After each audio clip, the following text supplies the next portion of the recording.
నమస్తే, నేను లక్ష్మి. తెలంగాణలో కాంగ్రెస్ దూకుడు పెంచింది. ఆపరేషన్ ఆకర్ష్ ప్రయోగిస్తోంది. దీంతో కీలక నేతలంతా కారు దిగిపోతున్నారు. వరుస జంపింగ్లతో బీఆర్ఎస్ ఉక్కిరిబిక్కిరవుతోంది. అయితే బీఆర్ఎస్ శాసనసభ పక్షాన్ని కాంగ్రెస్ లో విలీనం దిశగా అడుగులు వేస్తున్నారు సీఎం రేవంత్ రెడ్డి. ఇవాల్టి మన టాపిక్ కూడా అదే.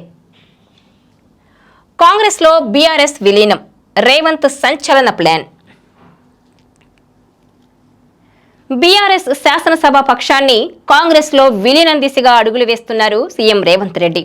అటు అసెంబ్లీలో ఇటు మండలిలోనూ బీఆర్ఎస్ శాసనసభ పక్షాన్ని కాంగ్రెస్ లో విలీనం దిశగా అడుగులు వేస్తున్నారు. ఇందులో భాగంగానే ఆ పార్టీ ఎమ్మెల్యేలు ఎమ్మెల్సీలను కాంగ్రెస్ లోకి చేర్చుకుంటున్నారు. ఇప్పటికే పలువురు ఎమ్మెల్యేలు ఎమ్మెల్సీలు హస్తం గూటికి చేరారు. ఈ వీడియో మీకు నచ్చినట్లయితే please share, like and subscribe R24 Telugu. అయితే అటు అసెంబ్లీలోనూ ఇటు కౌన్సిల్లోనూ బీఆర్ఎస్ శాసనసభ పక్షాన్ని కాంగ్రెస్ లో విలీనం చేసుకోవడం సాధ్యపడుతుందా అనేది ఉత్కంఠగా మారింది. ఎందుకంటే ఏదైనా పార్టీ శాసనసభ పక్షాన్ని విలీనం చేసుకోవాలంటే 2/3 బలం ఉండాలి. ఈ నేపథ్యంలోనే 119 స్థానాలున్న తెలంగాణ అసెంబ్లీలో ప్రతిపక్ష హోదా దక్కాలంటే 12 మంది సభ్యులు కావాలి.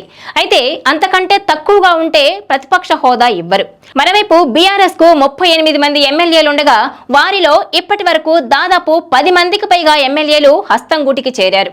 ఈ నేపథ్యంలోనే మరో 16 మంది వరకు ఎమ్మెల్యేలు కాంగ్రెస్ గూటికి చేరితే బీఆర్ఎస్ శాసనసభ పక్షం కాంగ్రెస్ లో విలీనమైనట్టు ప్రకటించవచ్చు.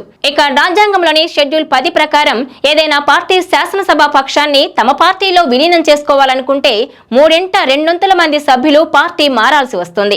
దీని ప్రకారమే 2018 ఎన్నికల తర్వాత కాంగ్రెస్ పార్టీ ఎమ్మెల్యేలను బీఆర్ఎస్ లో చేర్చుకుని ఆ పార్టీ శాసనసభ పక్షాన్ని తమ పార్టీలో విలీనమైనట్టు ప్రకటించింది బీఆర్ఎస్. ఇప్పుడు కాంగ్రెస్ కూడా అదే వ్యూహాన్ని అమలు చేస్తోంది. బీఆర్ఎస్ ఎమ్మెల్యేలను తమ పార్టీలోకి చేర్చుకుని ఆ పార్టీ శాసనసభ పక్షాన్ని తమ పార్టీలో విలీనం చేసుకునేందుకు వ్యూహాత్మకంగా అడుగులు వేస్తోంది. అయితే ఒక పార్టీలో ఎమ్మెల్యేలుగా గెలిచి మరో పార్టీలోకి జంప్ అయితే వారికి పార్టీ ఫిరాయింపుల చట్టం వర్తిస్తుంది.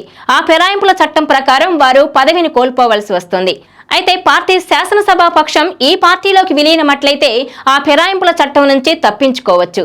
దీని ప్రకారమే 2018లో కాంగ్రెస్ పార్టీలో గెలిచిన 12 మంది ఎమ్మెల్యేలను బీఆర్ఎస్ లో చేర్చుకుని శాసనసభ పక్షాన్ని విలీనం చేసుకున్నట్టుగా ప్రకటించారు మాజీ సీఎం కేసీఆర్. ఇప్పుడు అదే వ్యూహాన్ని అమలు చేస్తూ మాజీ సీఎం కేసీఆర్ కు చెక్ చెప్పాలనే వ్యూహంతో ఉన్నారు సీఎం రేవంత్ రెడ్డి. ఇదిలా ఉంటే గద్వాల ఎమ్మెల్యే బండ్ల కృష్ణమోహన్ రెడ్డి వ్యవహారం రోజుకో మలుపు తిరుగుతోంది. నెల క్రితం బీఆర్ఎస్ నుంచి కాంగ్రెస్ గూటికి చేరిన ఆయన ఇటీవల తెలంగాణ అసెంబ్లీ ప్రాంగణంలో బీఆర్ఎస్ వర్కింగ్ ప్రెసిడెంట్ కేటీఆర్ తో భేటీ అయ్యారు. అలాగే మాజీ మంత్రులు బీఆర్ఎస్ ఎమ్మెల్యేలతోనూ సమావేశమయ్యారు. ఈ నేపథ్యంలోనే ఆయన కాంగ్రెస్ లో ఇమడలేక మళ్లీ బీఆర్ఎస్ గూటికి చేరుతున్నట్లు వార్తలొచ్చాయి. త్వరలోనే బీఆర్ఎస్ అధినేత కేసీఆర్ తోనూ సమావేశమవుతారని, కాంగ్రెస్ నుంచి మళ్లీ బీఆర్ఎస్ గూటికి వస్తారని ప్రచారం జరిగింది. ఈ మేరకు బీఆర్ఎస్ పార్టీ ట్విట్టర్ లోనూ పోస్ట్ చేసింది. ఈ నేపథ్యంలోనే అప్రమత్తమైన కాంగ్రెస్ పార్టీ ఉమ్మడి మహబూబ్ నగర్ జిల్లా సీనియర్ నేత మంత్రి జూపల్లిని బండ్లతో చర్చించాలని సూచించింది.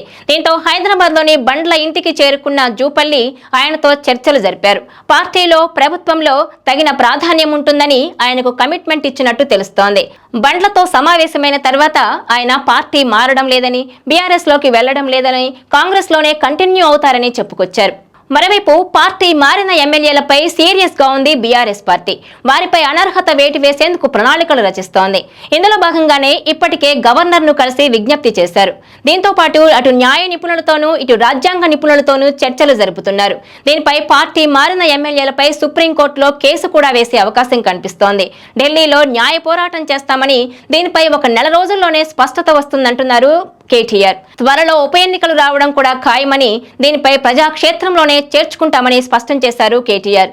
అటు జాతీయ రాజకీయాల్లో ఫిరాయింపులపై పోరాటం చేస్తున్న కాంగ్రెస్ పార్టీ రాష్ట్ర రాజకీయాల్లో మాత్రం ఫిరాయింపులను ప్రోత్సహిస్తోందని ఆగ్రహం వ్యక్తం చేశారు. ఈ నేపథ్యంలోనే బీఆర్ఎస్ ఎల్పీ విలీనానికి కాంగ్రెస్ చేస్తున్న ప్రయత్నాలు ఎంతవరకు సఫలమవుతాయన్నది తీవ్రంగా చర్చకు దారితీసింది.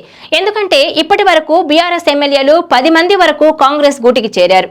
బీఆర్ఎస్ ఎల్పీ విలీనం కావాలంటే మరో 16 మంది వరకు ఎమ్మెల్యేలు కాంగ్రెస్ గూటికి రావాల్సి ఉంటుంది. మరి అంతమంది కాంగ్రెస్ గూటికి వస్తారా రారా అన్నది ఇప్పుడు ఉత్కంఠ రేపుతోంది. ఈ వీడియో మీకు నచ్చినట్లయితే please share, like and subscribe R24 Telugu.